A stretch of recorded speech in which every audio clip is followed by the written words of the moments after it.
CBS Sports Radio, 1140, a radio.com station. The most in-depth coverage of the Silver and Black as they set their sights on Las Vegas for 2020. Live from the CBS Sports Radio 1140 studios, it's Silver and Black Today. Join the conversation by calling 702-889-5978. Now, here's Scott Gulbransen and Matt Gutierrez.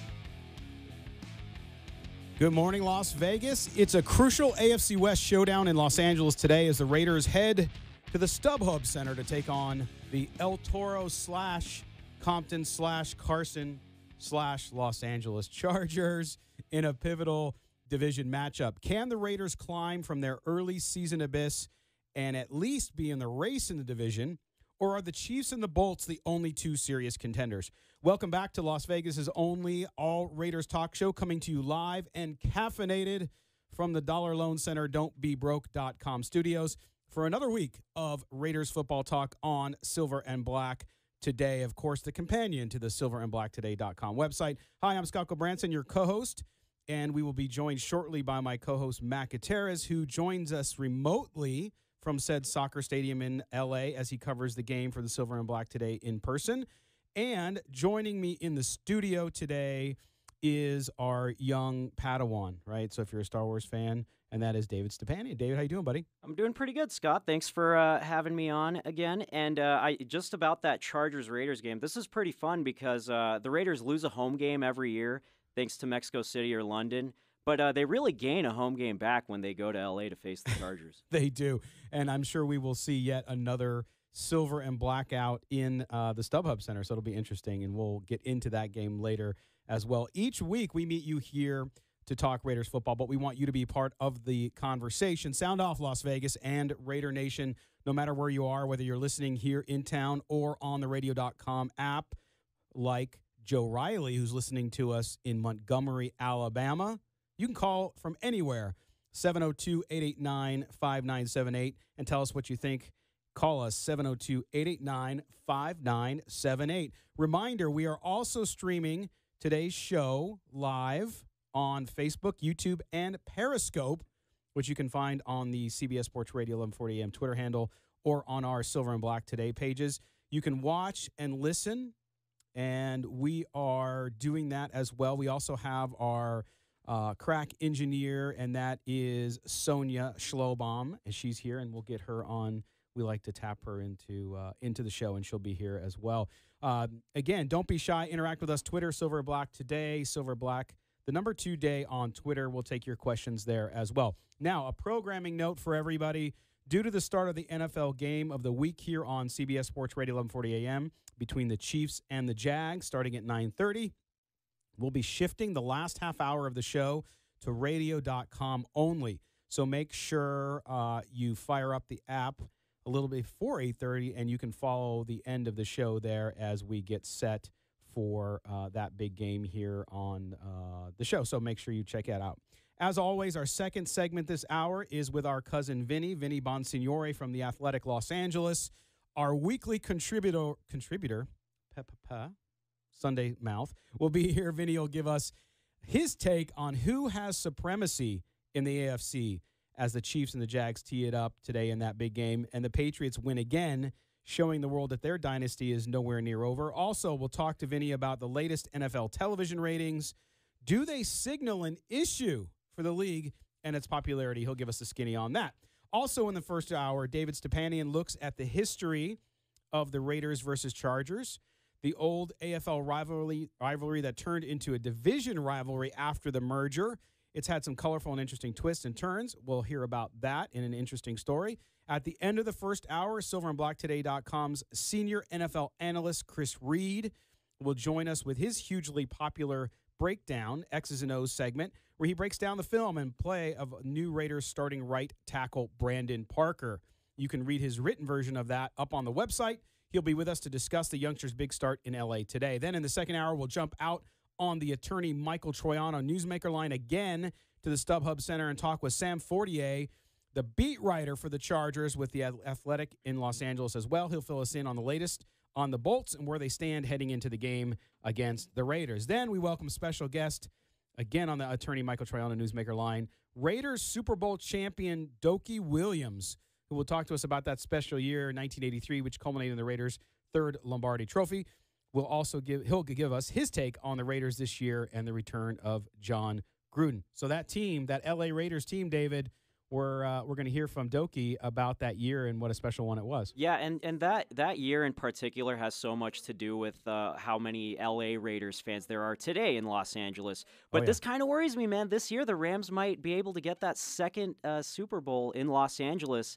And I don't know, are the fans going to forget about that 1984 Super Bowl game? I don't know. I don't know.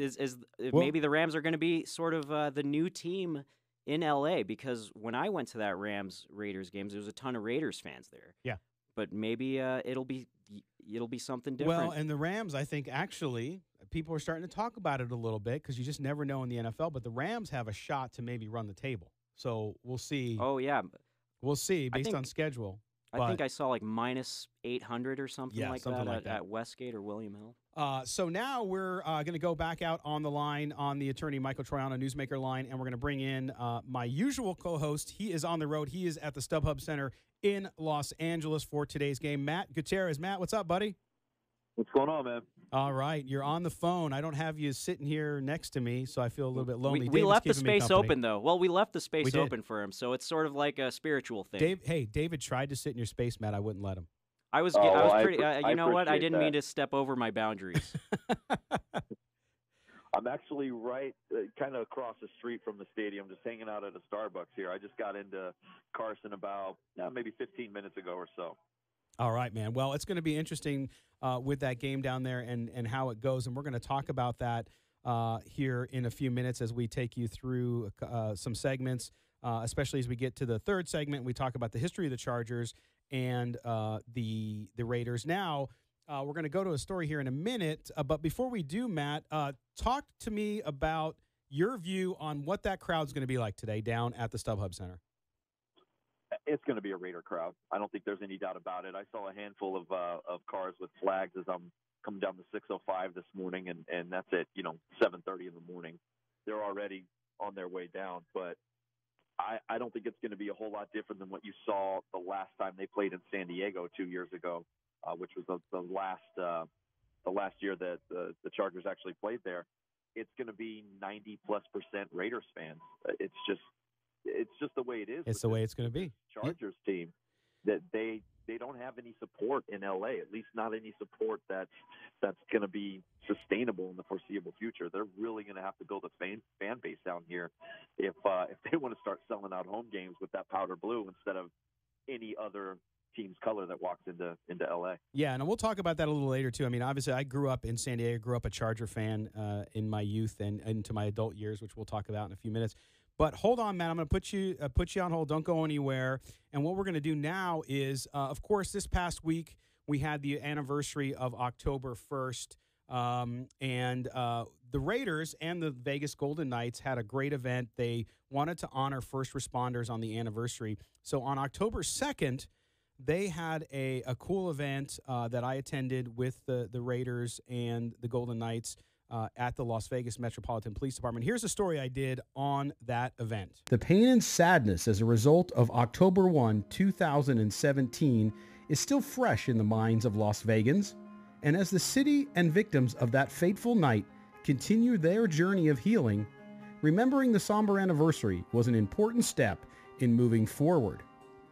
This week, the Raiders organization, along with their fellow pro franchise brethren, the Vegas Golden Knights, showed their appreciation for the first responders in our community by staging a meet and greet luncheon held at the Las Vegas Metropolitan Police Headquarters in Las Vegas. The event, the first co-hosted event from the Las Vegas's first Major League franchise in the Golden Knights and the city's next pro team in the Raiders, was meant as a token of appreciation for the valiant efforts displayed by first responders each and every day. The Raiders sent current team players, linebacker Markel Lee, safety Eric Harris, and linebacker Kyle Wilbur to feed the first responders, sign autographs, and pose for pictures as a simple way to say thank you. Harris said while many look at him and his teammates as heroes on the field, he was humbled meeting the heroes that put their lives on the line each and every day.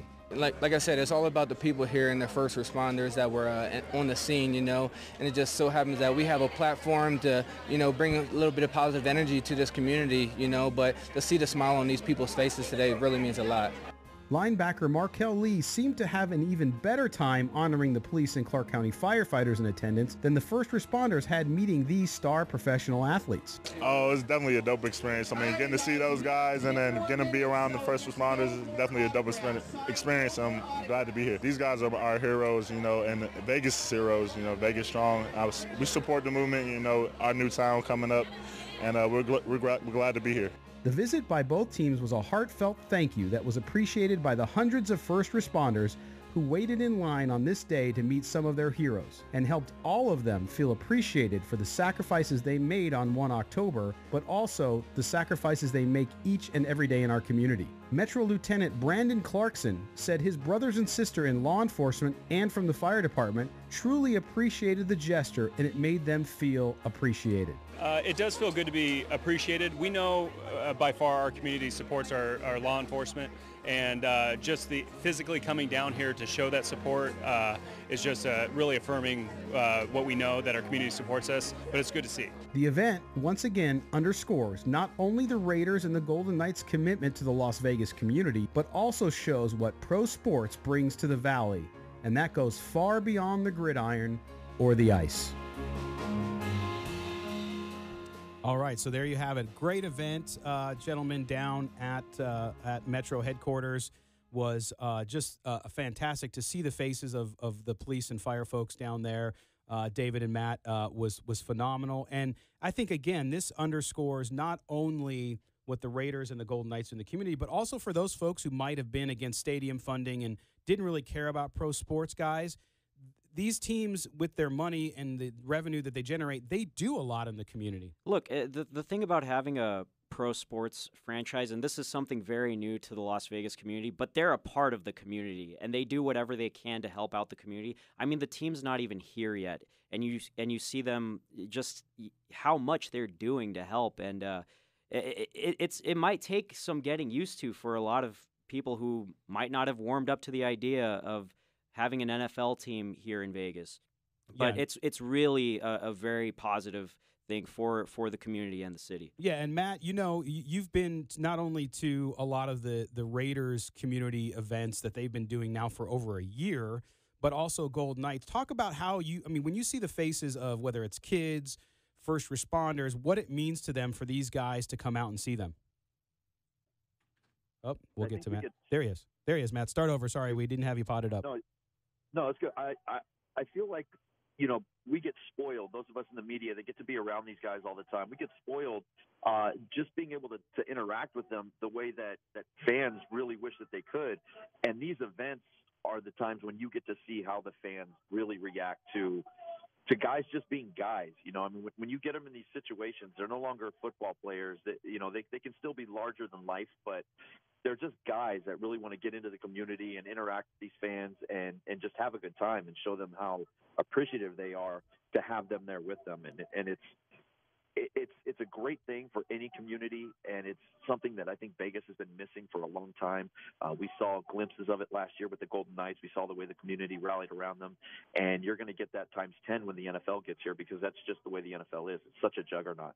It really is, and it was fantastic to be out there. I have friends on Metro who I saw there, including we have some family in Metro, and to see them all out there. I mean, these folks, it was kind of a hot, muggy day, even though the temperatures cooled down here in Las Vegas, and they were waiting in line for quite a while, so it was good to do that. Well, we're going to step aside here in a minute, and so when we come back, we're going to go through and talk with Vinny Bonsignore for his weekly My Cousin Vinny segment on the AFC. Who has supremacy in the AFC? And are the ratings in the NFL a concern? And if they are, what does it all mean? We're going to hear from Vinny when we come back here. And you're listening to the Silver and Black today on CBS Sports Radio, 1140 AM. We hear every Sunday talking Raider football, the only all-Raider Raider talk show in Las Vegas.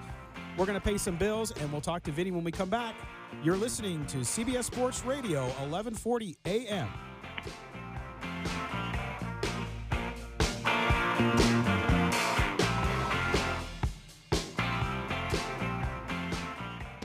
Drink, dine, and play at the Pint during the pro football season. Join us all day Sunday, plus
on CBS Sports Radio, 1140. Callers and guests on the Newsmaker line are brought to you by the law office of Michael A. Troiano. Help us talk the silver and black. Call us at 702-889-5978. Here's Matt Gutierrez and your host, Scott Gulbranson, on CBS Sports Radio, 1140 AM. All right, welcome back to the Silver and Black today, folks, with Matt Gutierrez live from L.A., almost close to the StubHub Center. We'll bring him back in here in a minute. Also joining us, our correspondent and co-host today, David Stepanian. But right now, we go to our favorite segment of the day, and of course, that's with our cousin Vinny, and that is Vinny Bonsignore from The Athletic, Los Angeles. Vinny, of course, longtime NFL writer and columnist. And we're bringing him now to talk a little bit about the AFC and what's going on in the conference. How you doing today, Vinny?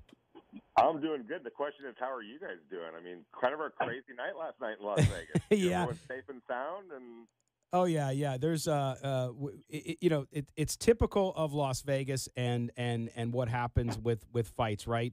Is sometimes it just gets a little bit out of control. And I remember my daughter was born right near Tyson when Tyson had the whole ear biting thing and all that. So there's always something crazy that happens, Vinny. And so we're used to it here, but it'll be interesting to see how that all falls out. Do you remember a few years ago when Conor McGregor was fighting Jose Aldo and all the Irish fans spilled on to Las Vegas Boulevard and they stopped traffic on Las Vegas Boulevard right by New York, and MGM Grand? I do not recall. That's just another incident. But I have no Irish blood in me. I have Italian blood like Vinny does, and then my wife's got a little bit of Irish, even though she's Cuban, believe it or not. But Vinny, so let's talk about the AFC now.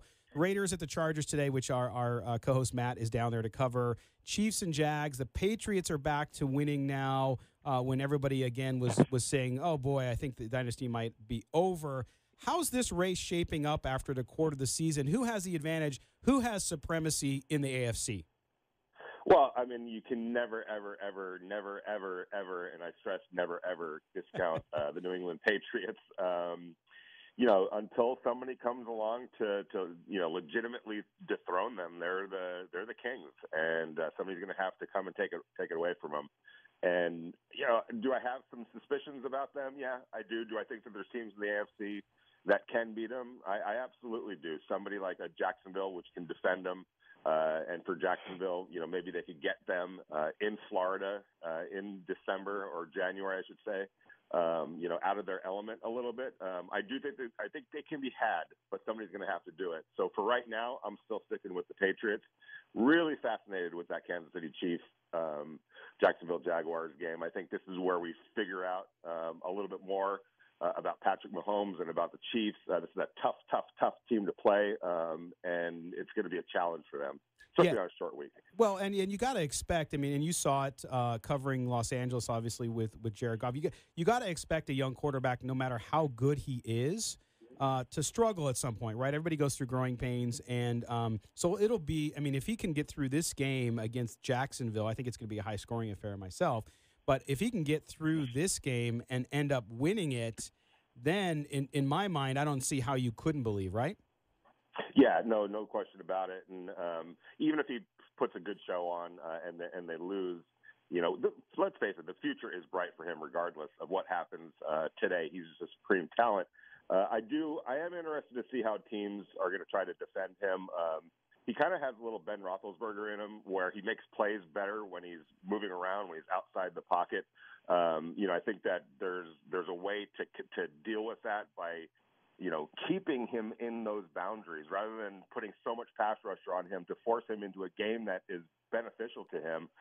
Maybe not, there would be a fine line between it where you're more containing him rather than rushing him. I'd like to see if teams start doing that a little bit more to make him make plays in the pocket rather than outside the pocket, which is his strength.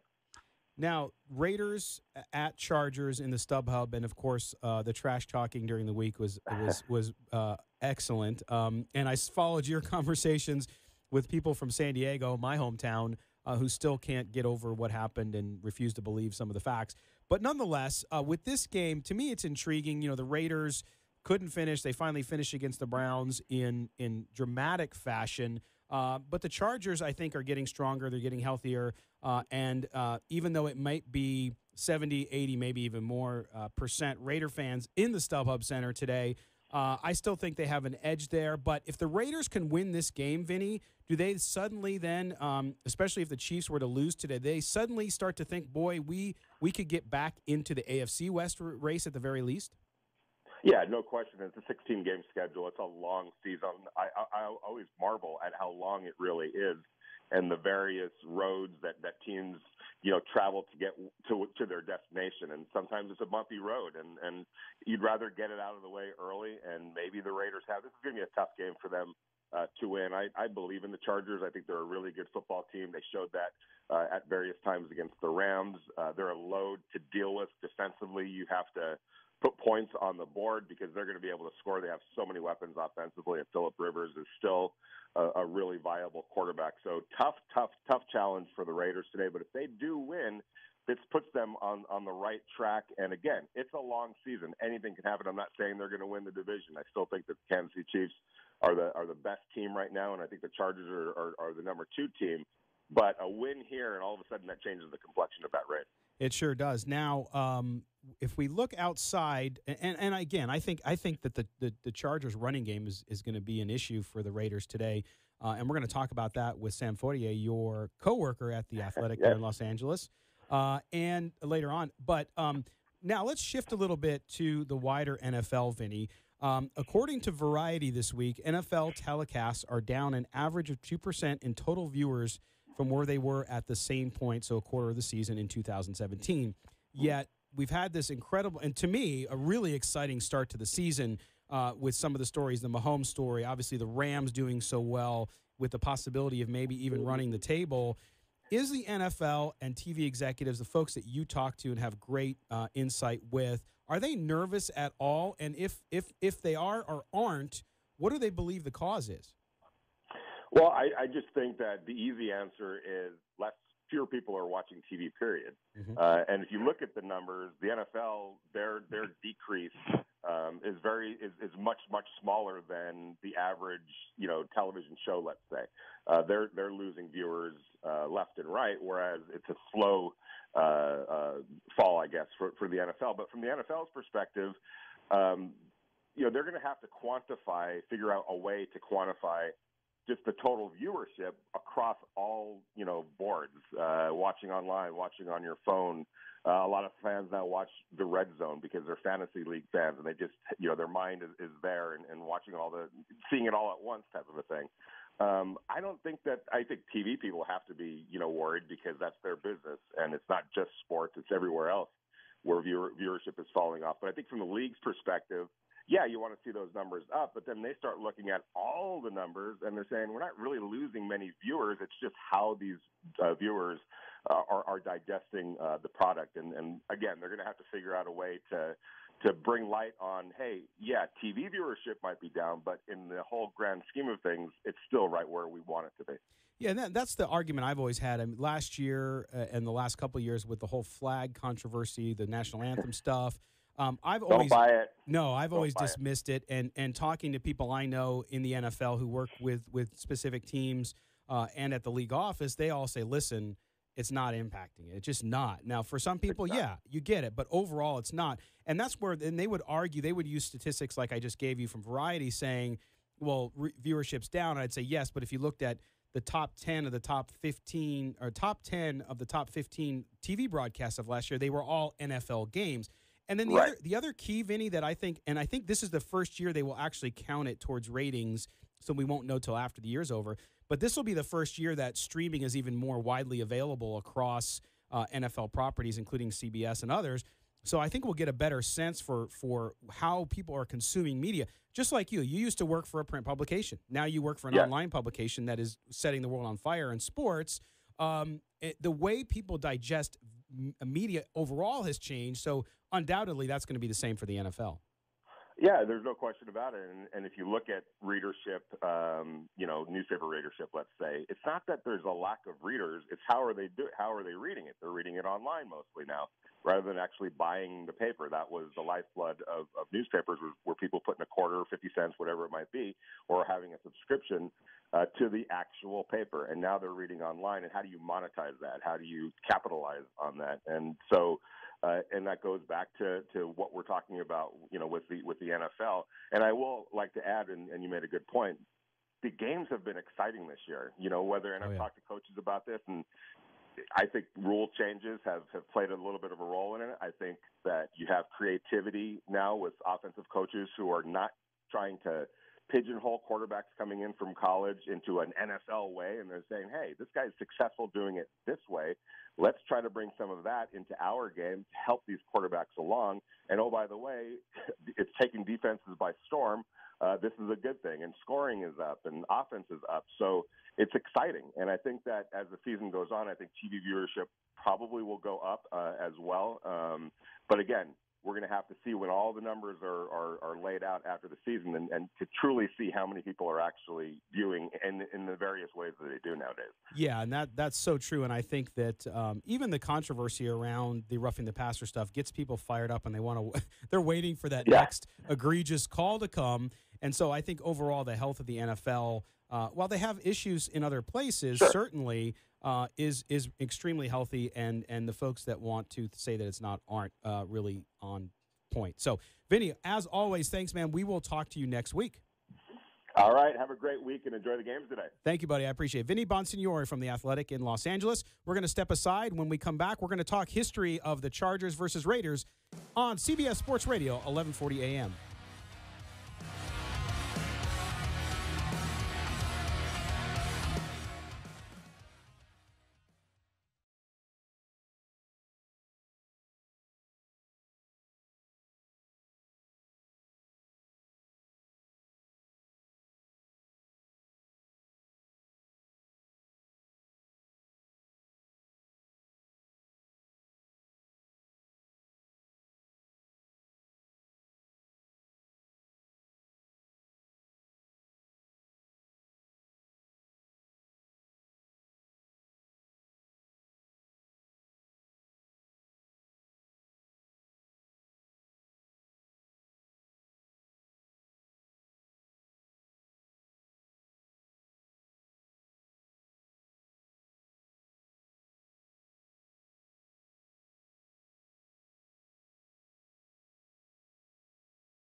Hi, this is Steve Wisniewski, and you're listening to the Silver and Black Today.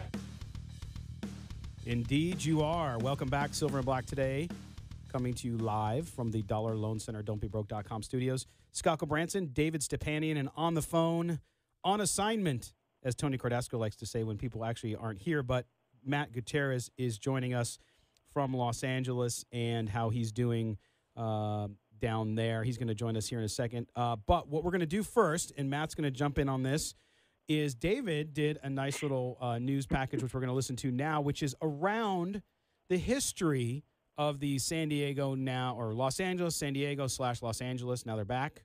Yeah, it gets a little Chargers. confusing. It gets a little confusing there. But yeah, it all Not starts as confusing as the Raiders. All started in L.A. Yeah. It started in L.A. Here's David on the history of the Chargers and Raiders.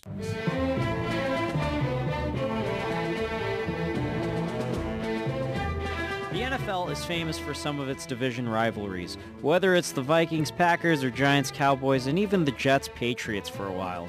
But the AFC West doesn't have a rivalry that stands out. All four teams hate each other equally, and if you talk to Raiders fans, you'll get a different answer for different reasons. A popular pick in Las Vegas being the Denver Broncos for its proximity to the city of sin and the plethora of Broncos fans littered across the valley. In Week 5, however, the Raiders take on a divisional rival with a history of bad blood with the silver and black. The LA Chargers were founded in the AFL in 1959 and began play at the Coliseum in 1960. The Raiders joined them in the AFL's Western Division that same year, but there wasn't much of a rivalry in the beginning, with the Chargers winning the first 6 contests between the teams. That was thanks in large part to a wide receivers coach named Al Davis. In 1962, Davis was approached for the Raiders head coaching job, but he wasn't interested, unless he would also be offered the GM position. After the Raiders agreed to his terms for a 3-year deal worth $20,000 a year, Davis left the Chargers and called Oakland his new home. Almost instantly, the Raiders would turn things around and went on to beat the Chargers in 3 of their next 4 meetings. Fast forward 20 years and the Raiders take their Chargers rivalry off the field and into the courtroom, when Al Davis sued the NFL to allow the team's move to Los Angeles and named former Chargers owner Gene Klein as a witness, causing Klein to have a heart attack on the witness stand. Davis won the suit and moved the Raiders to LA, where they remained until 1995. Klein in turn sued Al Davis for $10 million for malicious prosecution, though a 4th District Court would rule in favor of Davis. Fast forward a few more years, and in 1987, after spending 9 years under Al Davis in Oakland and LA, the Chargers would hire Steve Ortmeyer to be their general manager. After missing the playoffs in each of his years as GM, he was let go in 1990 and was immediately hired by Al Davis to return to the Raiders. Today, the Raiders have 3 Super Bowls to their name, and the Chargers remain the only team in the AFC West yet to hoist the Lombardi Trophy. The Raiders swept the Chargers in 2016, but the Chargers returned the favor in 2017. Jon Gruden won 7 out of 8 meetings against the Chargers as coach of the Raiders, though none of those Chargers teams had a winning season, and LA is still in the playoff hunt through a quarter of the 2018 schedule. The Raiders, on the other hand, have the odds stacked against them to make the postseason. Win or lose, the Raiders will get another crack at the Chargers in Oakland on November 11th. For Silver and Black Today, I'm David Stepanian. All right, David. Good job, man. Yeah, thanks. I have a question for you. Yes. So what's your most hated team in the AFC West? Well, now it's the Chargers, but which is a weird thing for me because I grew up loving the Chargers. That is pretty weird. I mean, I grew up as, Dan Fouts posters, John Jefferson posters on my wall, which it's funny. Some of our listeners, or a few, seem to think is like a big scandal that I used to be a Charger fan and I grew up a Charger fan, which is kind of funny. But anyway, I did. Now, What, the Chiefs? The Chargers only because that used to be my team, and they abandoned the city of San Diego, and so that's why 4 years ago I was done with them. And you don't have to be a fan of a team to cover them, but nonetheless, I don't like Denver either. I think they have a cocky kind of attitude. And then people, like you said, in Vegas with Denver, I don't know why there's so many Denver fans. Look, man, growing up, being in Vegas throughout the 2000s, and, the Raiders weren't so good. I'll admit they weren't great in the 2000s, for much of the 2000s. And a lot of Broncos fans gave me a lot of stuff for being a Raiders fan. Every time there was a Raiders-Broncos meeting and the Raiders would lose, or, a missed field goal as time expires to win the game. It happens, right? It happens. And, yeah, I mean, the Broncos fans the fan base here and we'll bring in is Matt. a part of my disdain. We'll bring in Matt now too, because Matt, as you remember when the several times we've talked to Phil Villapiano, it's always about the Kansas City Chiefs. How about you, brother? I don't like the Chiefs at all, mostly because the Chiefs are the only team in the AFC West that have a winning record against the Raiders. The Raiders have, in large part, dominated the series between the Chargers and even the Broncos. They hold a winning record against the Broncos as well. So I'm not a fan of the Chiefs, but Bronco fans are insufferable. They're some of the worst that I've been around as far as visiting stadiums are concerned. So the Broncos are number one on my list. That's why I generally refer to them as the Donkeys. Not a fan at all of the Broncos. The Chargers, one of my best friends, one of my longest time friends, was a huge Chargers fan up until Spanos took him up to LA a couple of years ago. And that I think fueled that rivalry a lot, because I had to deal with him for a long 13 games in a row. At one point, the Chargers beat the Raiders through the early to mid 2000s, and I had to deal with that nonsense every single season. So that really made that rivalry stronger. But for me, it's going to be the Donkeys always.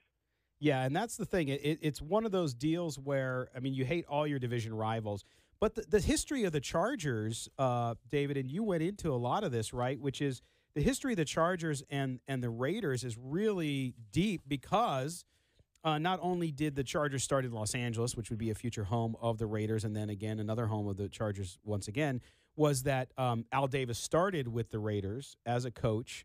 The Chargers. Yes, with the Chargers, excuse me, thank you. And so Davis never liked the Chargers, because he felt as though, from the conversations I've seen and interviews I've read, that he was there, they had him, he studied under Sid Gilman, the great offensive mind of the early NFL and AFL, but they never wanted to give him the opportunity to be a general manager, do what he was able to do in Oakland. Yeah, if Al Davis was never given that opportunity to be a GM, I mean, who knows what would have happened with the AFL-NFL merger. You know, he was so instrumental to getting the AFL to the point that it needed to be in the late 60s. But, yeah, the Chargers have a pretty interesting history with the Raiders that I don't think a lot of people knew about. They have more reason to have bad blood than arguably the other teams in the AFC West. No, they do, but Matt, you can relate to this since you're a Dodger fan too, and I'm still the one San Diego team that I still have allegiance to is the Padres. And the Padre fans always look Bless your soul. Yes, I know. It's like being into S&M. The Padres always hate the Dodgers, right? So for us in San Diego as a kid growing up during those years, I hated the Dodgers. They were our quote-unquote rival. The Dodger fans could care less about the Padres because, like, yeah, whatever. Like this year, the Dodgers had the most, right, Matt? I mean, it was a one-sided rivalry, and I think with the Chargers rivalry, it's a little different because you go to things like the Holy Roller. Well, I think a lot of that, too, is San Diego a lot of times has that little brother syndrome when it comes to Los Angeles. And the fans in Los Angeles descend on San Diego, whether it's a Padres game against the Dodgers or a Chargers game against the Raiders. The L.A. fans take over San Diego. It's like that. I've been to dozens of both Dodgers and Raiders games in San Diego, and it doesn't matter how the team is playing, what time of year it is, L.A. fans come in droves. I'll give you a real quick, interesting number here. 4 games they've played against the Chargers, where the Chargers were the Los Angeles Chargers. Chargers are 4-0 in those games. Since going back to LA. LA teams dominate. The Raiders were 19-9 against the Chargers when they were LA. So whoever plays in LA clearly is going to dominate this series, it seems. No, interesting fact. The other thing is, and we're not going to have a ton of time talking. We got about a minute and a half left. But David, you mentioned it in your story, and people in San Diego to this day, it's almost like the Kennedy assassination. Steve Ortmeyer comes from the Raiders to the Chargers, practically destroys, and basically does, destroy player personnel at the Chargers as their GM, a horrible period of time for the San Diego Chargers, and then goes back to the Raiders. People in San Diego believe that he was always a plant from Al Davis, and knowing the way Al Davis operated, I don't doubt it. No, I wouldn't doubt it either, and I mean, just hearing from so many San Diego Chargers fans and reading quite a few articles, there's a good case to be made that Davis planted him. Well, yeah, and Matt, that wouldn't be something Al Davis would do, would it? It's the most Al Davis thing ever, yes. actually. So.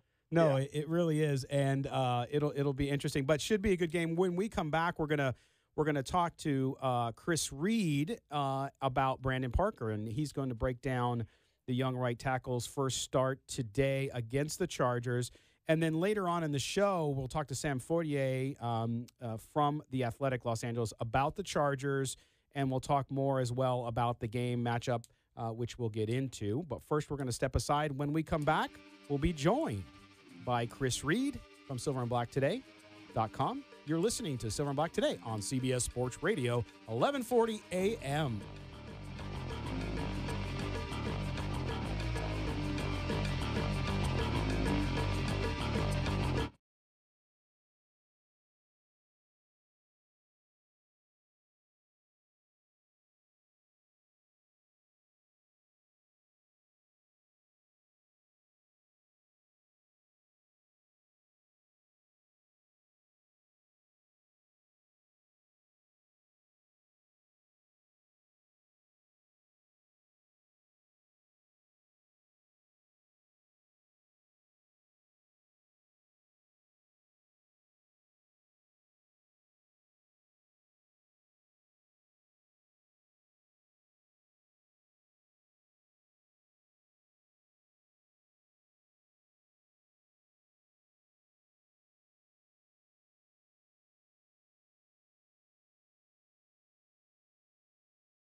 This portion of Silver and Black Today is powered by the law office of Michael Troiano.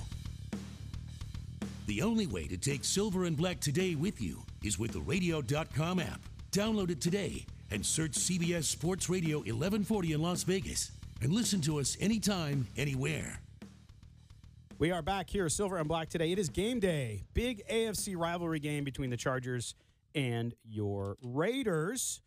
And we're going to talk a little bit about the Raiders and a change they made on offensive line. But I first want to thank some of our sponsors. Of course, if you're going to watch the game today, and especially if you're anywhere on the west side of town, and heck, it's worth driving, check out the Pint up on West Charleston. They not only have the Raider games on, but they have the sound up. And if for people outside of Las Vegas may not understand that, but it's a big deal if you have the sound up, especially if you're a Raiders fan and you want to hear your team and see your team. So make sure you check out the Pint. Let me tell you, years of sportsbook experience, asking for sound was like the number one question I got. That's the number one request in sportsbooks. Hey, can I get the sound on this game? Hey, can I get the sound on this game? That's right. And also want to thank Michael Westra, Allstate Insurance. Here's a guy who invests in his community. He doesn't just sell you insurance. Always looking out for you. Doesn't matter if it's home, auto, life. Check out Michael Westra, and he will help you out. We appreciate his support as well. Now what we're going to do is we are going to go out on the attorney Michael Troiano newsmaker line. And, of course, Michael Troiano, criminal defense attorney, is another great sponsor of our shows here on CBS Sports Radio 1140. And we're going to bring in one of my favorite guys because he understands things that make my head spin. And that, of course, is Chris Reed, our senior NFL analyst from silverandblacktoday.com. Chris, how you doing this morning? Pretty good. Big game today.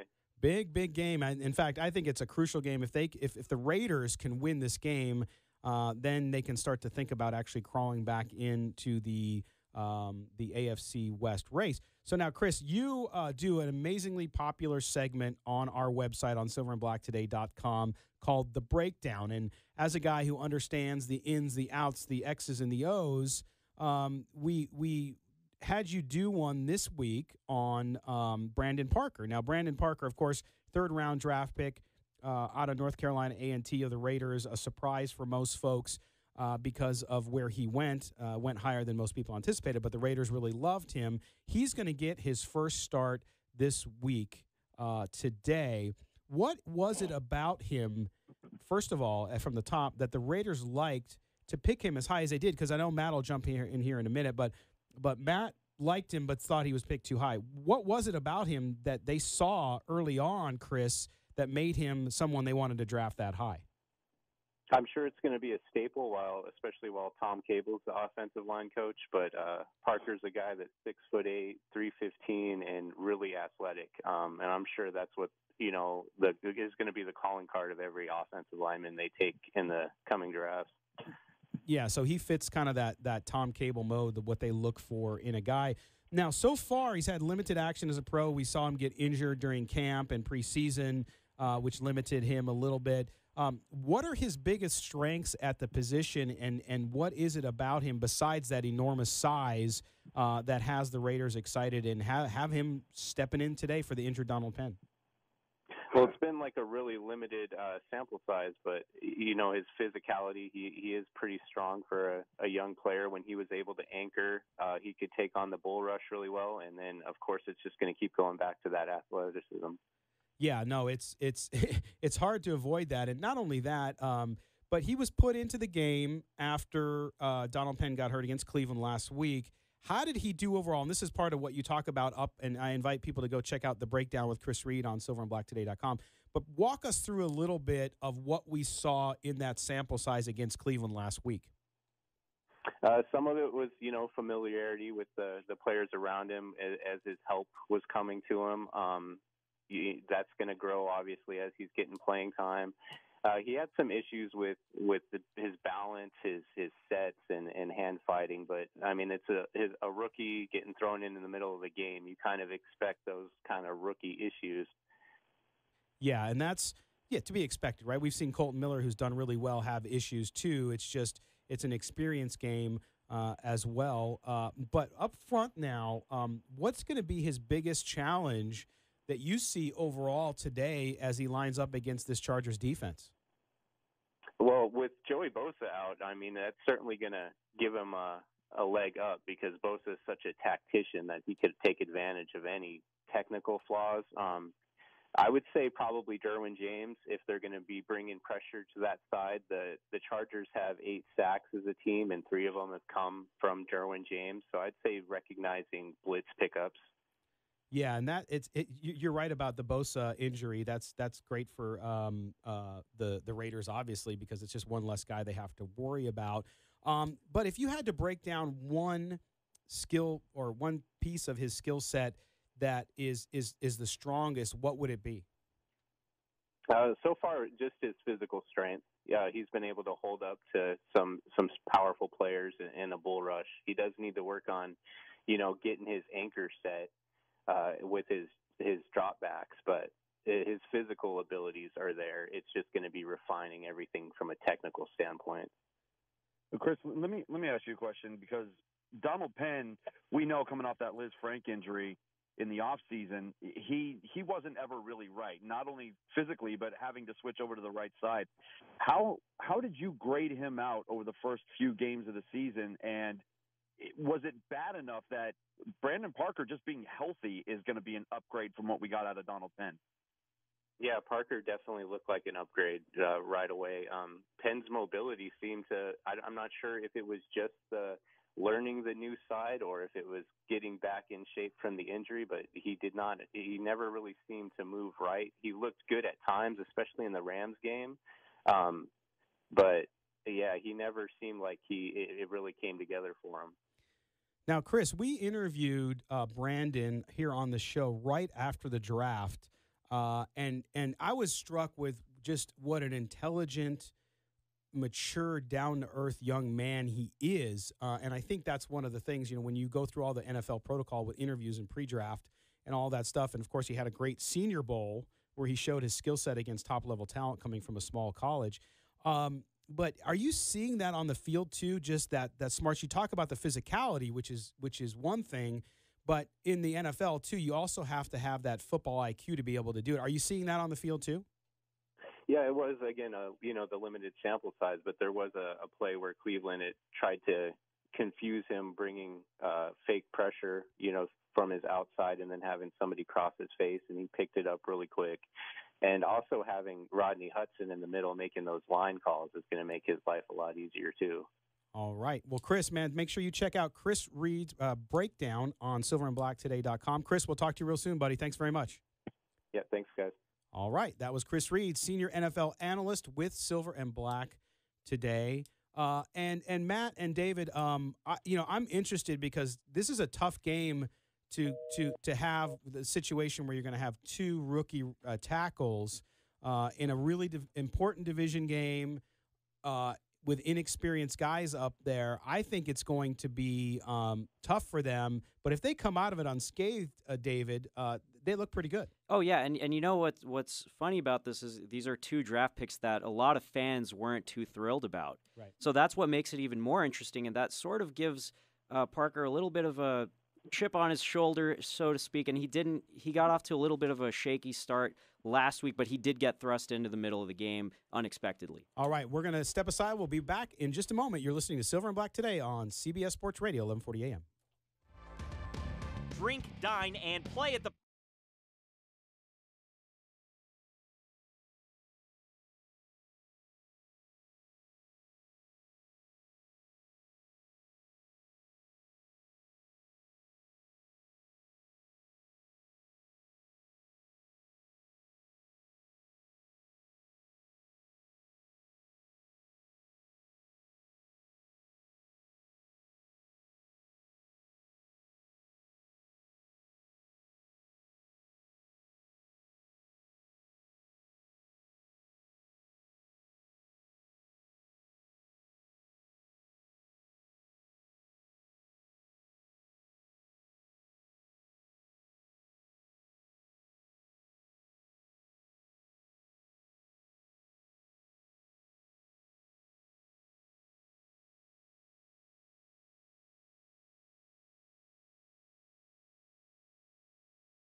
The most in-depth coverage of the Silver and Black as they set their sights on Las Vegas for 2020. Live from the CBS Sports Radio 1140 studios, it's Silver and Black today. Join the conversation by calling 702-889-5978. Now, here's Scott Gulbranson and Matt Gutierrez. Welcome back to silverandblacktoday.com from CBS Sports Radio, 1140 a.m. in the City of Lights in Las Vegas, Nevada. From the Dollar Loan Center, don'tbebroke.com studios, I am Scott Gulbranson, joined in the studio today by David Stepanian, and on the phone from Los Angeles about to cover the game is also Matt Gutierrez. And our special guest today out on the attorney Michael Troiano newsmaker line, joining us is the Chargers writer for The Athletic Los Angeles, and that is Sam Fortier. Sam, how you doing? Welcome to the show. I'm doing well. Thank you guys for having me. I appreciate it. Oh, no, thanks for joining us. We're interested to get some insight into this Chargers team. Now, going into the season, Sam, the Chargers, Matt and I both thought, boy, they are far and ahead the favorite to win the division. Then all of a sudden, here comes Patrick Mahomes and the Kansas City Chiefs out of nowhere. Joey Bosa gets injured. The Chargers have some other issues with injuries. What the team seems to be a kind of back where they should be on the right track and looking better. What is the state of the Chargers right now as they head into this big division rivalry game against the Raiders today in Los Angeles?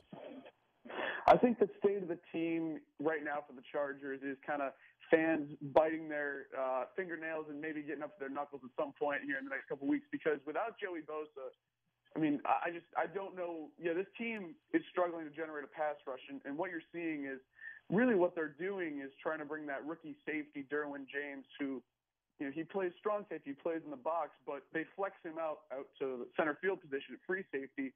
And their other safety that they start, Jaleel Adai, is a strong safety. So when you put him out there, you're a little weaker on the back end, which is really valuable in Gus Bradley's defense. But the only pass rush they're getting right now is by bringing Derwin James down. You can't do that against an offense like the Raiders. So it's going to be an interesting matchup because absolutely you have to generate the pass rush in this league. As you've seen, and so I think until Joey Bosa gets back, they're going to be a little hesitant, and he should be back sometime after the bye. Week 9 is when he said he expects to be back. Hey, Sam, Matt Gutierrez, probably right down the street from you right now, hanging out, getting ready for the game. Absolutely. You mentioned the pass rush. Now, it's no secret the Raiders are struggling to generate any kind of pass rush. You have the whole Max situation. Mo Hurst starting to come around, Arden Key starting to come around, but just not getting to the quarterback with any consistency. And in this case, you have Phillip Rivers, who is a guy that you need to get off of his spot because he's such a good pocket passer, awkward release, but a quick release, and he's an accurate guy. How do you see the Chargers offense against this defense if the Raiders can't get to Phillip Rivers? Yeah, I think that's the key, getting to Phillip Rivers. And I think that's tough even for a good defense. The 49ers were here last week, and, they have a pretty solid front seven. And even against Russell Okung, their starting left tackle, he left the game before the end of the first half. So they're starting, a six-rounder from 2017 at left tackle and an undrafted free agent rookie who was at Grambling State, 6 months ago at right tackle. And they still couldn't get to Phillip. I think they might have had, a couple pressures, but that's about it. He just gets the ball out so quick. And he has so many weapons in this offense this year that, if the Raiders struggle to get to Phillip Rivers today, he's going to sit back there, complete, 73% of his passes and just kind of pick you apart. Well, and Sam, with the problems the Raiders have had up front on the defensive side, one of the big, I think, challenges they're going to face today is that of really wrapping up and controlling Melvin Gordon. Talk about his year thus far and the problems it will present for Oakland as they head into today's game. Right. So Melvin Gordon had a knee injury the last 3 years since his rookie year. And this offseason, he went his legs were actually different sizes because he was compensating so much for that injured left leg, trying to keep pressure off of it. His right leg had built up muscle mass. It was several centimeters bigger than his left leg. So this offseason, obviously, he's going to be an unrestricted free agent at the end of the year. So he's trying to get paid as well and watching that Le'Veon Bell situation closely. So, for him, he got right. He said he feels the best he has in years. And really, he's just developed into such a weapon out of the passing game as well. He's like the second leading receiver for them right now. So, I mean, stopping Melvin Gordon, I mean, you got to have, maybe a nickel corner on him or speedy linebacker at least. And he's just such a challenge this year because he can plow you down straight ahead and he can catch some balls out of the backfield. Yeah, he's, going to be a load as the Chargers will have to contend with, of course, beast mode in Marshawn Lynch. Now, when you look at Phillip Rivers and the career he's had, undeniable, and the numbers are there and whatnot. But at the same time, that elusive big win and getting this team further into the playoffs, having been to an AFC Championship game, but not past that. With the way the Chiefs have played this year, how is the team? How is the organization look at the rest of the season? It's a long one, as Vinny Bonsignore, your coworker at The Athletic, said earlier on the show. Does this team feel like they have what they need once they get fully healthy, if they get Bosa back, that they can make that run deep into the playoffs come that time? I think what you got to look at this season, if you're a Chargers fan, it's almost like a BC-AD situation in terms of like eras, because before Bosa and after Bosa, I think that everybody here is waiting to see what this team looks like with Joey Bosa on the field. Melvin Ingram is seeing double teams all day, and it's just, and I totally get you. I think before the season, people thought, okay, this is the most talented team we've had probably since the LT years. What are we going to be able to do? And I think those fans now are just waiting on Joey Bosa because he brings he just is such a game changer on the defensive line. I think that's what people are waiting to see. Can we really make a run? People are hopeful, but a little hesitant. Sam, you're in LA. What does it look like from your vantage point as far as what this crowd is going to be like? We've talked a lot about it in the week leading up to this game, and just in general with the Raiders moving to Vegas and where their fans are located throughout Southern California. What do you see for this game? I'm saying 90+% silver and black in that stadium, and that goes all the way back to the San Diego days. Right. 90+ is generous even for what I'm hearing. But, I talked to some ticket brokers yesterday just to be like, what should we expect? And, it's 75% is like the conservative estimates about, how many silver and black jerseys we're going to see in the stands today. And, I'm about to get to the tailgate. I think Matt might already be there. But it's just from even when they played the Rams a couple weeks ago, I was talking about, I was at the tailgate. What do you expect when they play the Raiders? And they're like, this is a Raiders town, first and foremost. It is Raiders, Rams, maybe even the Cowboys, and then the Chargers. So, and especially with where the price points are at with these tickets, it's tough to get in that stadium. So I would expect to see plenty of Raider fans today. Hey, Sam, David Stepanian here. So the Chargers are allowing a little bit more than 4 yards per rush. Marshawn Lynch is averaging about 4.5 yards per carry. What do you expect the Chargers defense to do to contain Marshawn? Yeah, that's an interesting question because they had a lot of trouble stopping the run last year, and they were thinking about drafting a linebacker to kind of plug that up, ended up taking Derwin in the first round. But they get Corey Legit back. He was on a PED suspension for 4 games. He comes back. And I think he's a little bit better of a run stopper than Darius Philon, who was filling in for him. So I think what you're going to see is maybe bring Derwin up in the box, in early situations, and then flex him back in passing downs.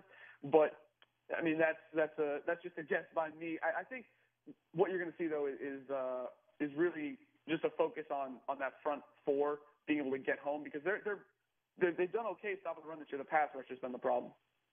Right. And if we look at, too, the Charger situation, and Matt talked to you about, obviously, the ticket situation with Raider fans coming in and where they land in the market.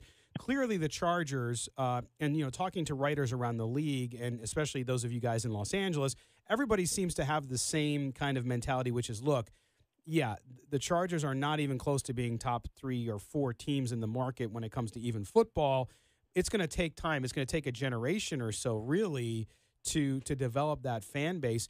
As such, are the Chargers, they need to build up some excitement, too, as they roll into the new stadium here in 2020 in Inglewood.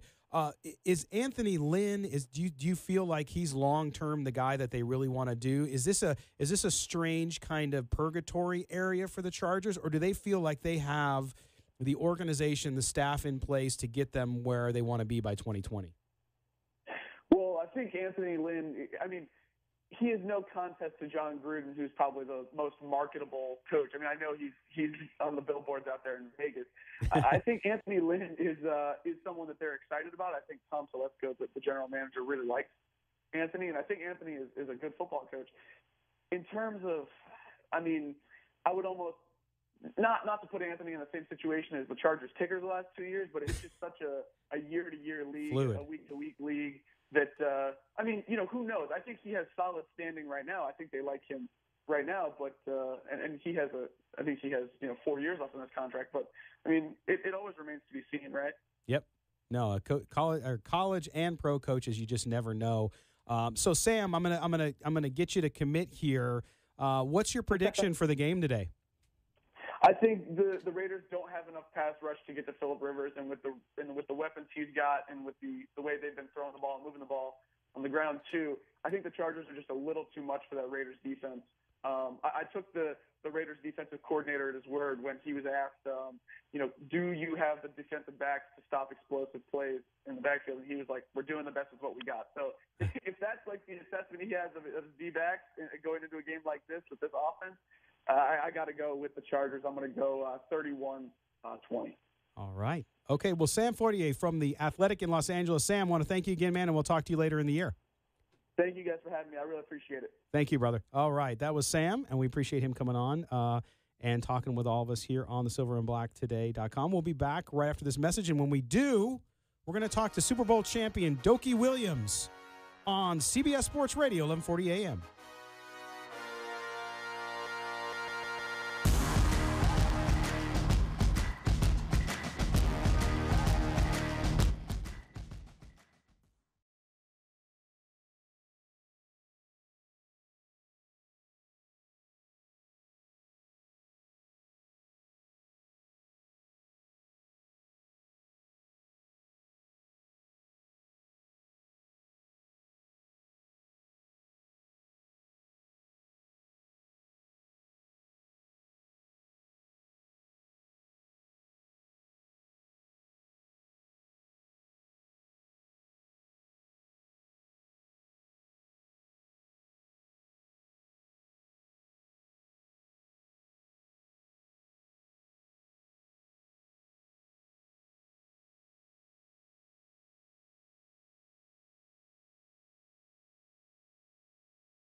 Troiano.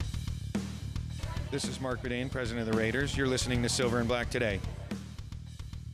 Indeed, and welcome back, Silver and Black Raider Nation. And we are excited to go out again on the attorney Michael Troiano newsmaker line and welcome in our Raider legend of the day. And that, of course, is Dokie Williams from the world champion Raiders, of course, 1983 and the 84 Super Bowl, in the last Super Bowl that the Raiders actually have won. They were the Los Angeles Raiders at that time.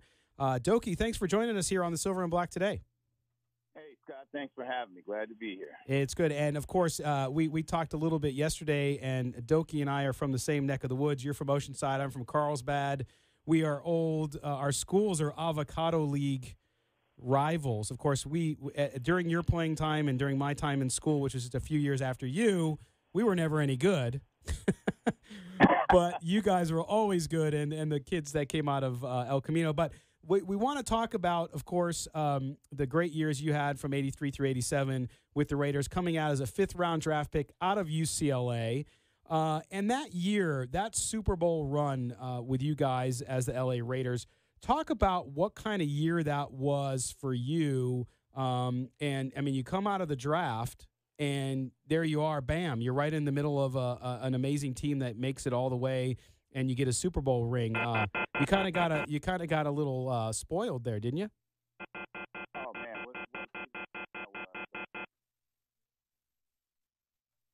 here and coming out that year, I mean, it was just amazing when the veterans showed up to camp. And from that moment on, it felt like a whole different world. Those guys took charge of everything, and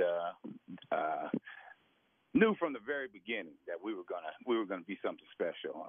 And when that team got focused, there was no other team in that league that could stand up to what we were doing on the field. Yeah, no, it was, I mean, just a fantastic team, of course, with all those players and your coach, Tom Flores, who, by the way, I know you agree with us in saying that it's a travesty that Coach Flores is not in the Hall of Fame as of yet. I mean, talk about playing under him and what it was like. Oh, what a shame he's not in the Hall of Fame. He had the perfect demeanor to lead a football team, and he meant what he said what he meant, and I'll tell you, that entire group, it was a pleasure to follow his lead right to the Super Bowl. Yeah. And he made that happen. So now throughout your career, Dokie, you were also a track athlete, right? And I remember back in the 80s, a lot of coaches, especially as John Walsh and folks like Al Davis were really starting to spread out offenses and make them much more pass-oriented. They were always looking for guys with speed and even track experience, Willie Gault, all these other guys. How did that help shape the football player you became, being able to do that and run track and be an athlete there, too, outside of football?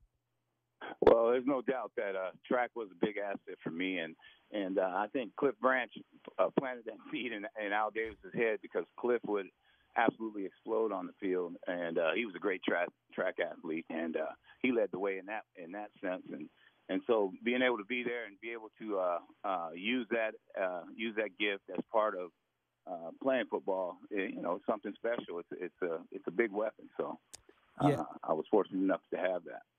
Yeah, now it was obviously being a part of the Los Angeles Raiders, and you didn't get a chance to play in Oakland. They didn't move back till later. But how was it as a young guy? I mean, you played college at UCLA, so you were in Westwood. You were used to kind of the LA scene, but playing for the Raiders during that time in Los Angeles was amazing and colorful, right? You had guys, and we talked to Bob Golick a few weeks ago when he was out here for the first game of the year. That was a really interesting and I think unique and special time in Raiders history because of not only the greatness of the teams, but also being in Los Angeles at that time.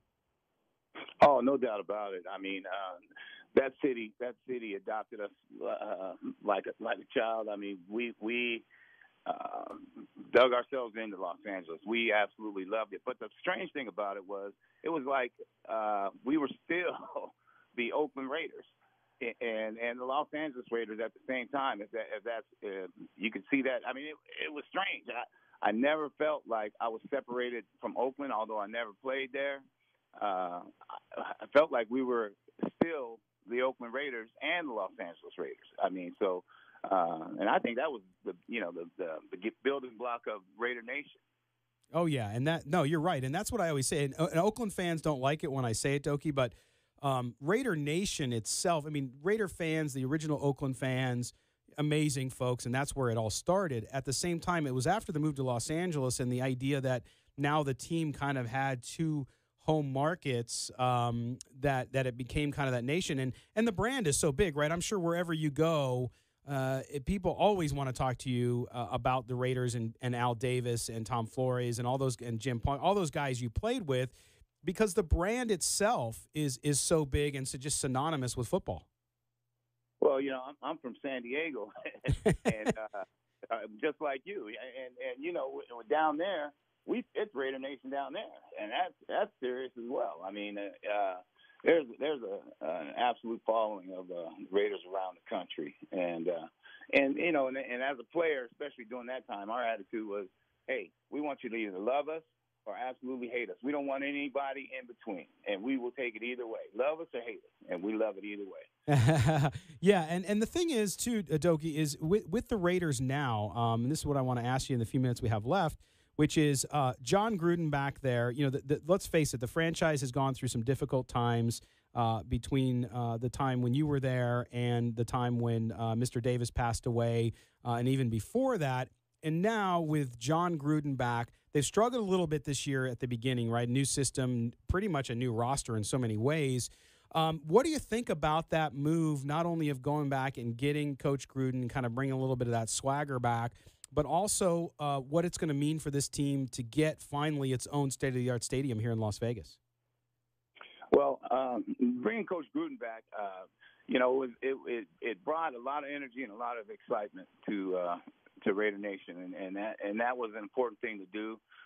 It kind of brought new life, and hopefully we can build on that momentum and continue to grow. But Las Vegas brings something, I think, even a little more special, because when you add Las Vegas to the mix, it's that Flash City and that place that is also booming and growing.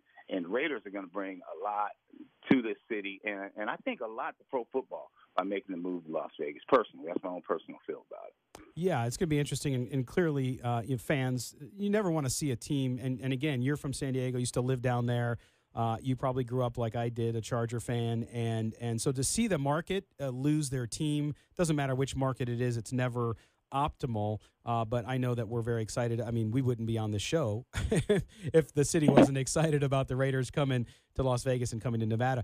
Now, later today, Dokie, you are actually here in Las Vegas, and you're out for the Raiders Red Zone Booster Club game watch party. It's going to be starting pregame 12:30 p.m. at Mandalay Bay. People can come down, talk football with you, get some autographs. You excited about getting out there and meeting some Raider Nation here in Las Vegas? Oh, no doubt about it. I'm excited about being here and joining in with the Las Vegas Raider contention. Hopefully we're going to have a great day and put those Chargers away. And let me correct you on one thing. All of my brothers and family were Charger fans, and I was the anti-guy. I was a Raider fan from a kid on. I love it. That's always such a great special story, too, is when you get to play for the team that you grew up cheering for or rooting for.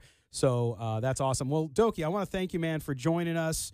Take care of San Diego County for me, and I hope to meet you and talk to you here pretty soon.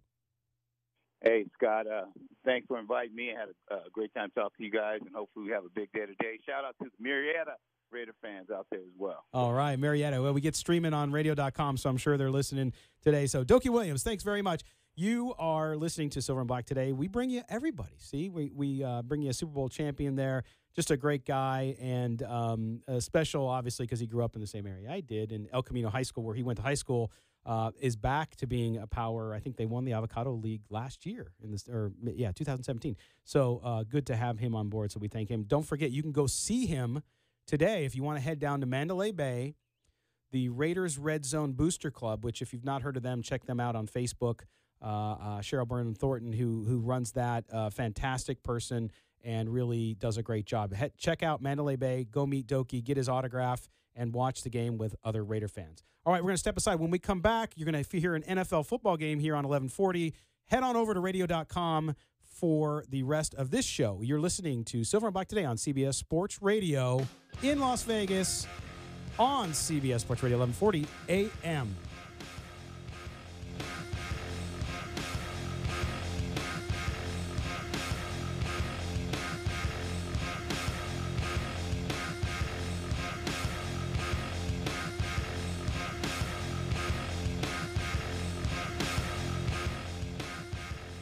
The law office of Michael A. Troiano is a proud supporter of all things Las Vegas, including its people, specializing in legal representation for all criminal defense matters ranging from misdemeanors to the most serious felonies. Attorney Michael Troiano provides clients with the legal strategy and professional representation needed in court. If you or a loved one find yourself in a legal situation and need a tough defense on your side, Michael Troiano can help. Call now for a free consultation, 702-843-5500, or learn more at TroianoVegasLaw.com. Drink, dine, and play at the Pint during the pro football season. Join us all day Sunday plus Monday and Thursday nights as we serve up the best specials on the west side. $2 all-beef hot dogs, $3 beers from locally made Bad Beat Brewing, and all games played on our big screens. Our carefully crafted menu and loose slots create a locals atmosphere you'll love, plus awesome parties during every Vegas hockey game. The Pint, located at 9941 West Charleston near Wallapai. The Pint, your premier neighborhood bar. This is World Champion Football Handicapper Joe D'Amico, and if you're looking to win, then I have two options for you to do just that. First, each and every day you can call my free pick phone at 1-800-563-8854. That's 1-800-563-8854 for a free winner. Second, you can call my paid pick hotline for my top releases. Guys, these are my biggest and best personal plays at 1-855-563-8854. That's 855-563-8854. You get big games, parlays, and combo specials. All calls on both numbers on recorded message lines. All you got to do to win is pick up the phone. Prescription opioids can be addictive and dangerous. My son was 20 years old when he was prescribed opioids. It took him 5 days to get addicted. I'm not supposed to be the one to go get his suit and tie and pick which sneakers that I'm going to bury him in. My son overdosed at the age of 22 years old. Prescription opioids. It only takes a little to lose a lot. Visit cdc.gov/RxAwareness. This is Governor Brian Sandoval. Since 2010 in Nevada, more than 2,800 people have died, and there have been more than 30,000 visits to the emergency room because of opioid overdoses. Opioid abuse rewires a person's brain, leading to addiction. So if there's a chance of addiction for you or someone you love, seek help immediately. Go to healthierNV.org for information and resources. This message, sponsored by the Nevada Department of Health and Human Services, aired in cooperation with the Nevada Broadcasters Association and this station. Prescription opioids can be addictive and dangerous. My son Steve did not want to die, but his prescription opioids killed him. We found a Post-it note that he had written about his experience with his opioids. At first, it was a lifeline. Now it is a noose around my neck. You never expect that you're going to lose a child. It's all out of order. Prescription opioids. It only takes a little to lose a lot. Visit cdc.gov/RxAwareness. This is Governor Brian Sandoval. Since 2010 in Nevada, more than 2,800 people have died, and there have been more than 30,000 visits to the emergency room because of opioid overdoses. Opioid abuse rewires a person's brain, leading to addiction. So if there's a chance of addiction for you or someone you love, seek help immediately. Go to healthierNV.org for information and resources. This message, sponsored by the Nevada Department of Health and Human Services, aired in cooperation with the Nevada Broadcasters Association and this station. Hi, I'm Aaron Taylor, the real estate guy. I've helped Nevada residents buy and sell over 5,000 homes since 1994. 048 Realty is proud to partner with the Nevada Broadcasters Association in recognizing the Nevada Military Support Alliance. Nevada servicemen and women are battle-born and often stand in harm's way to fight for our freedom, with some giving the ultimate sacrifice. I'm Aaron Taylor, the real estate guy, and I am Nevada proud. Sponsored by 048 Realty, aired in cooperation with the Nevada Broadcasters Association and this station. The Dodgers, the Braves. Game 3 of the NLDS. Today at 4 on CBS Sports Radio, 1140.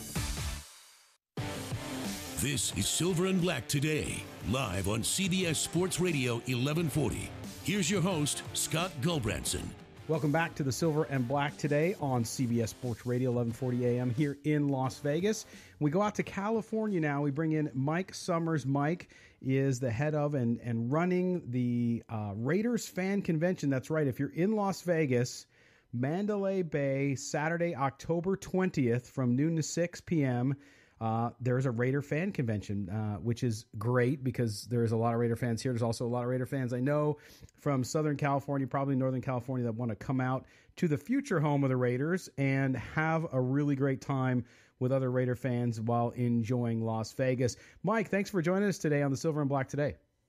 Hey, thanks for having me. All right, so Mike, talk about, I mean, this is a big event. I mean, you guys doing this, I know it's not your first one, but it takes a lot of work. Talk to me about the genesis of this idea and how you came up with it and kind of the why you're doing it. Yeah, why we're doing it? Because the Raider Nation loves staying together and enjoying each other's company. We really have a good time together. Started 10, I think almost 11 years ago in Oakland. A couple guys and I got together and decided, hey, why don't we do this all the time? Hey, why don't we give it a name? Hey, why don't we grow it? And they kept faded away, and I kept going with it and gotten bigger and bigger. I think we've done 23 events. Oakland, San Diego, Phoenix, and Vegas are the cities we've done them in. Wow. Now, do you do one in all of those cities every year? Yes. Wow. Mm-hmm. That's a heck of a lot of work. Very cool. And, that's true. You with Raider Nation, I think for those fans in Las Vegas, because there's a lot of Raider fans that have been in Las Vegas because a lot of transplants like myself and others from Southern California, Northern California, who've come out here and brought the Raider Nation with them. But there's also a lot of fans here in Las Vegas who are getting ready for the Raiders to come here. They might not be or might not have been lifelong or longtime Raider fans, but they're ready to embrace what will be the home team and all that. But talk about, I mean, what is it about Raider Nation that makes it such a close-knit group no matter where you are? Well, it's the colors, it's the bond, it's the team. I don't know what it is. It's family. And for those that are in the Vegas area that want to root on the new home team, come out to the event. The event is a family event. It's meet the people you see on TV, Violator and Gorilla Row and Skull Lady, and the people you see on TV, they're fantastic people. And the Raider Nation are full of fantastic people. Come get a flavor. Come see what we're all about. It's such a good time, and we're all about the kids too, because it's family. Yeah, and that's the thing too. I think for folks who are not Raider fans or they're going to be new to Raider Nation, there's a lot of misconceptions, right? I had a conversation with somebody who was making some kind of stereotype judgments about Derek Carr just today. And I said to them, I said, that's pretty ironic coming from a Raider fan, because if there's any fan base in the country that I believe is more misunderstood and more stereotyped, it's Raider Nation. I mean, I grew up in San Diego where people would call Raider fans, criminals and stuff. So, but like you said, right. I have 5 kids, right? So for me, knowing that it's a family environment, and that's the one thing that I always see. We get calls all the time, people, when we do events out here in the city. Some of them are at bars, it's 21 up, and they're like, hey, can I bring my kids? I mean, that is a common question. That family piece of it too, it's generational, isn't it? It is generational, and you see the merchandise on the kids, and the kids are so excited, and they see the super fans, or they meet the players, and the players, get down on their level and just treat them like family also. It's so nice. And what we do is we have it during the day. It's 12 p.m. to 6 is the Raiders Fan Convention. Bring the kids. Kids open under free. Only $30 at the door. We do have an after party at Mandalay Bay also at the Maria Beach Club. That's 21 and over, and that's at 9 p.m. So, yeah, bring the kids. Come on down for the Raiders Fan Convention, but we also have the after party happening at the Maria Beach Club at Mandalay also. Yeah, that's what I told my wife. I said, we can go with the kids during the day, bring them home. I have an older son. I said, then my son can watch the kids, and then we can go back and have some adult fun, which is great. It's the best of two worlds. Now, Mike, for you, tell me about your kind of Raider fandom. When did you start following the Raiders, and was it family for you, or were you the first one? I am so the first one. My family is all from Pittsburgh. And they are diehard Steeler fans, right? But I'm 51 now, and in the 70s, the arch rivals were the Steelers and that damn team in silver and black with the pirate and the stickum and the nicknames and the just so cool. And why wouldn't I cheer for them? Dad, I like that team better. You can look at this. No, I like the Raiders. So it started right there. My parents were upset with it. What am I doing? Raiders? Come on, arch rivals. And I'm like, yeah, those guys, the dirty guys, that team. So it started way back, and why would I leave? I love the team. I love the Raider Nation. It's amazing. Yeah, that's cool. Now, the event itself, too, you mentioned Mandalay Bay. Obviously, we talked about $30 for admission at the door. 12 and under are free, which is a heck of a deal. A lot of places it's like 6 and under. So this is amazing that you guys are really focusing on the family. But not only that, let's talk about we'll talk about the entertainment in a second because you have some really cool entertainment there. But you're going to have some Raider legends, including Willie Gault, including Greg Townsend, Lyndon King, and Swervin' Mervin Fernandez. I mean, for folks to go meet these legends, that to me is worth the price of admission alone. Yeah, we really, really work hard to try and bring the most everything to the event without breaking somebody's bank. We want single moms to go. We want people who are, just the regular blue-collar person, fan, or even people contemplating, hey, this whole reservation thing, it's $50, $60. That's an investment. So we try to make it as affordable as possible and give as much as possible. Not only do we have those players, and those players are epic. Willie Gault has a gold medal, too. I know, amazing. Super Bowl champions mixed in there. But there's going to be even more alumni because the NFL Players Alumni Association will be there. They will have fans. We'll have Raiders different decades there.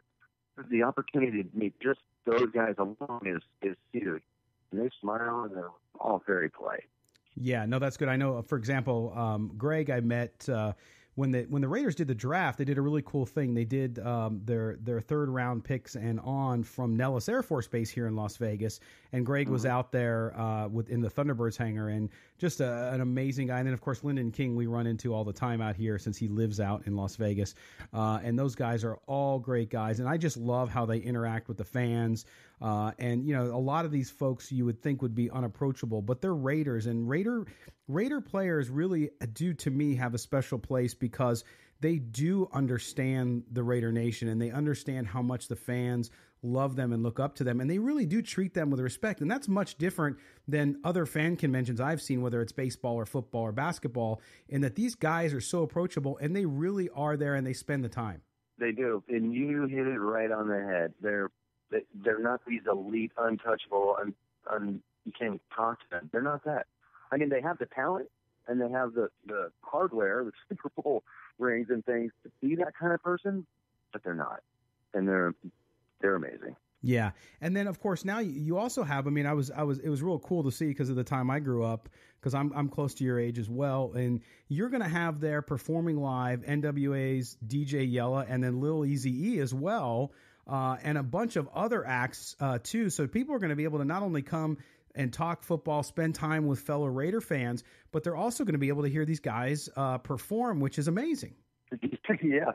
DJ Yella's in the Rock and Roll Hall of Fame. Yeah. Right? From NWA. They're coming out. They're going to perform at the event, more of a PG version, right? Because it's family. Right. Right?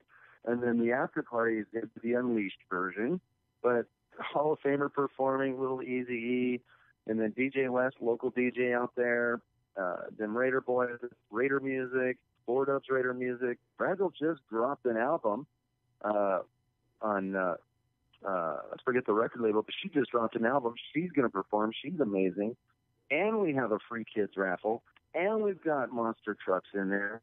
Wow. So now the other thing is, too, besides the legends and the super fans you mentioned and the live DJs, you're going to also have vendors there. So if you're looking for some really cool Raider memorabilia and merchandise, you're going to have that as well, correct? We'll have a lot of vendors, including Black Sunday, there with their merchandise. And generally, when people come in, it's merchandise central. I mean, Raider Nation loves their merch because it's the best colors in the league. No doubt. Now, for those folks that want to get tickets in advance, how do they do that? The event is on October 20th. So we got some time here, but it's coming up quick. How can they get tickets if they don't want to wait to get to the door? There's a few options. Tickets can be sold via phone number 877-632-7400, 877-632-7400. We also have an event page on Facebook, Raiders Fan Convention Las Vegas 2018. There are links for not only the tickets, but we have amazing room discounts. The rooms at Mandalay Bay are only $409 a night. If you click the link, call Mandalay Bay and ask them for the Raiders Fan Convention, the rooms are $139 Holy for our moly. guests. That's cheap on the Strip for the weekend, my man. Right? It's amazing opportunity, and try and get the word out. And they even have rooms, I think some of the suites face the new stadium. That's the other thing too that I would tell people that are coming in, because even though our show here is on the radio in Las Vegas, we also put this up on our website, and we have, as you can imagine, with Raider Nation, we have listeners all over the country. We even got a call a few weeks ago from Dublin, Ireland. It blew me away, but it shows you how great Raider fans are. So for those coming in from out of town, staying at Mandalay Bay would be great because you can actually start to practice walking over to the stadium. which is something you can do when it opens, and it's right across I-15. There's an overpass to get there, and you can kind of check out the construction because it's going vertical now, so it's going to be really exciting. And before we let you go, and we will post the number for the tickets and all this information on our website and on this live video feed that you're watching now. You also see the number down below where you can get tickets to. Is how do you feel? Now, how do you feel? There's a lot of fans in the Bay Area upset that their team's leaving. Totally understand that. Don't blame them. But for the rest of Raider Nation outside of Oakland itself, I think most people are excited that the Raiders are finally going to have their own home from the ground up. How do you feel about the move to Las Vegas? Well, I feel that I had no control over it. I mean, I'm excited for it. I'm excited wherever they go. As long as they stay somewhat close to me and don't move to Texas, change their colors, change the name, and all that good stuff, right? I still follow the team, regardless of what city. I'm excited they're going to Vegas. The new stadium, it's a drag for the people that have been lifelong tailgaters in Oakland, and you know exactly where they're at. You know what they have, and the people of Oakland and the lifelong tailgaters are amazing people. Yep. The move's happening, and it's happening, and it's exciting, and it's Mark Davis's legacy. He got the new stadium with the suites and everything else. I'm all about it. Let's start winning some games. Let's go. Yeah, that's the bottom line. Everybody wants to win. You got it. You listen. You're good rocks. And for all you people out in Vegas, come on out. Tell a friend. Let's have a good time. That's right. All right. Mike Summers from the Raiders Fan Convention, October 20th, Mandalay Bay, noon to 6. We will step aside now for a break, and we'll be back right after this. You're listening to Silver and Black Today on CBS Sports Radio, 1140 a.m. We're here with Chuck, founder of Dollar Loan Center.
Of Michael Troiano.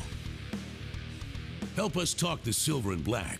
Call us at 702-889-5978. Here's Matt Gutierrez and your host, Scott Gulbranson, on CBS Sports Radio, 1140 AM. Oh, yeah, it is a football Sunday, and we're getting geared up for the Raiders versus the Chargers. The 2-2 Chargers and the 1-3 Raiders. I am Scott Gulbranson here on Silver and Black today on CBS Sports Radio 1140, joined by David Stepanian. David, we're going to talk a little bit about the Charger-Raider game now because it's coming up. And what a great show, though. I mean, all these guests, Vinny, having Matt in from L.A., he's going to be down there covering the show. He's going to be live tweeting, by the way. Silver Black today, the number 2 day. What a lucky guy. He gets to go to that nice soccer stadium and to catch a Raiders home game. I told him, I said, now, if someone scores, don't stand up and yell, "Go!" That might be difficult to do. I know. But, that's the way it goes. So he's in the press box, though, so he can't cheer anyway. But welcome back to the show, folks. And we're going to look at this game now. To me, as I said earlier, David, this game is a way for the Raiders, if they can somehow win it. And I actually feel confident about that. So I'll talk about that in a minute. But if they can actually win this game, they move back into contention in the AFC West, especially if the Jaguars can somehow beat the Chiefs. I think this is a must-win game for both teams. I mean, the Chargers don't want to fall into any bigger of a hole behind the Kansas City Chiefs. And hey, if you beat the Chargers, I mean, the Raiders are still in the thick of things. You got both of those teams at 2-3, and hey, what if the Jets beat the Broncos? I mean, that's not so wild to think about either. We'll have three 2-3 teams. I like the Jets. You did today. say that, but it's not so far fetched to think maybe Sam Darnold has a good game. It's not far fetched to think Jets win at home today. No. But that's not the game we're talking about. No. But I think that does factor into this AFC West race, of course, because then if the Raiders win and the Jets win, we have 3 teams at 2-3. And what if the Jags beat the Chiefs? Oh, I know. That's not too hard to believe either. And you got to, no matter how good Pat Mahomes is, as a rookie quarterback, you just have times when you come back to earth. Now, the Raiders going to the StubHub Center today, their 3rd away game in their last 4 games. So it's been a rough road. I think people forget about that a little bit. They had the opening game against the Rams and then against the Browns at home last week. Now, this is a game the Chargers and the Raiders played last 2017. Not a good game for the Raiders, if you recall. The season was pretty much in the bag at that point.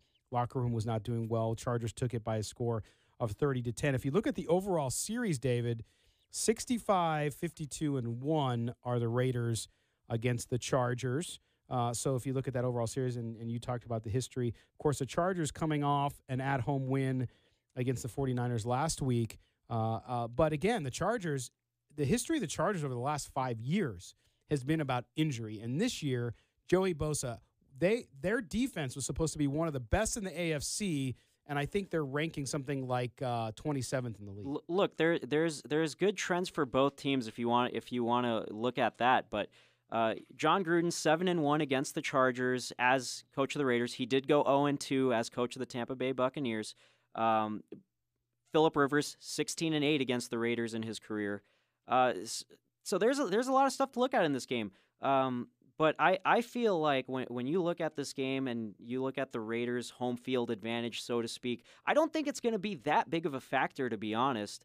I mean, the Chargers have basically been playing road games at home. I mean, if you saw the 49ers game, the Chiefs game, I feel like the Raiders crowd, the pro Raiders crowd, isn't going to be that big of a factor when you're the Chargers, and I feel like they should be pretty used to it at this point. Well, and I see your point there. I think it'll help the Raiders to a degree, but it's not enough. It's not like a home field advantage where you have 65,000 people cheering you on, to me. And so yeah, it'll play a little bit. Mostly it's for bragging rights. Raider Nation can rub it into Charger fans. But if you look at the team's statistics overall, and sometimes they can be misleading, but there is one that's very telling, and that is concerning if you're a Raiders fan. So the Raiders might be second overall in the NFL when it comes to offense, total offense at just under 442 yards per game. Chargers are 9th with 403. Rushing is about even. Points are close. The Raiders are 13th in points per game, and the Chargers are tied for 8th. But, David, you look at red zone efficiency. So this is touchdowns as a percentage of your red zone offense. The Raiders are only at 50%, which ties them for 22nd in the league. The Chargers double that. They're at 60% and tied for 11th. And to me, that's been the Raiders' issue, is scoring points. They move the ball tons. Look, not being able to get 7 points when you're in the red zone, that has been killing the Raiders this season. And in particular, not getting the scores, not getting touchdowns in the second half of the game. They did pretty well against the Browns last week. And I remember last week, I think we were all on the Raiders to beat the Browns. And what they really had to... Matt wasn't. Matt thought the Browns were going to win. Matt picked the Browns. Well, he was wrong on that. Thanks, Matt. But they really had to dig deep and throw everything but the kitchen sink at the Browns to win that game. And I feel like the Chargers, it's going to be a tough game. This is a divisional battle, and I think I hate to say it, but I feel like the Chargers are going to take this one. Okay. I think I What's like your score? Chargers are going to take this one. 28-24 will be the final. 28-24. Okay, now we haven't talked to our crack engineer, Sonia Schlobaum, who we're going to now throw up on camera. Sonia, tell us what you think. Chargers, Raiders, how's it going to end up today? I'm going to say Chargers. You got a score? No.